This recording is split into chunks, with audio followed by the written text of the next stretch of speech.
आप सभी का स्वागत करते हैं भोजपुरी इंटरटेनमेंट के यूट्यूब चैनल पर। आ गए भैया बहुत धमाकेदार अपडेट को लेकर। भोजपुरी के ट्रेंडिंग स्टार हिट मशीन कहे जाने वाले मिस्टर खेसारी लाल यादव जी के बहुत ही पुराने और बहुत ही लाजवाब भैया सैड सॉन्ग के भैया टीज़र को रिलीज़ कर दिया गया है मारुति फिल्म्स के ऑफिशियल चैनल पर। अभी तक यदि आप लोगों ने इस बेहतरीन और लाजवाब टीज़र को भैया नहीं देखा है तो ज़रूर जाएँ मारुति फिल्म्स के ऑफिशियल यूट्यूब चैनल पर जाकर इस बेहतरीन और लाजवाब टीज़र को भैया ज़्यादा से ज़्यादा प्यार दें। टीज़र भैया मैंने देखा बहुत ही लाजवाब और बहुत ही शानदार टीज़र बनाया गया है। कोई कितना भी भैया आरोप लगा ले कि गाना चोरी का है चाहे कुछ भी है, जो भी पुराने विवाद हुए थे, लेकिन वीडियो की भैया बात की जाए टीज़र में जो दिखाया गया बहुत ही तगड़ा और बहुत ही लाजवाब शूट किया गया है भैया इस सैड सॉन्ग को। मुझे तो भैया ये सैड सॉन्ग बहुत अच्छा लगा।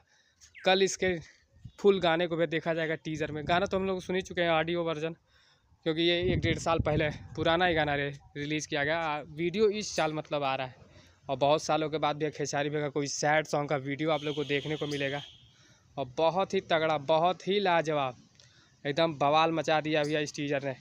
तो ऐसे भैया भोजपुरी से जुड़ी हुई ताज़ा तरीन खबरों को पाने के लिए भोजपुरी इंटरटेनमेंट चैनल को सब्सक्राइब करना बिल्कुल ना भूलें और बेल आइकन को ज़रूर दबाएं ताकि हमारे चैनल पर भैया जो भी वीडियो अपलोड हो उसका नोटिफिकेशन सबसे पहले आप तक पहुँचे। तो फिर मिलेंगे हम ऐसे ही बवाल और धमाकेदार अपडेट को लेकर।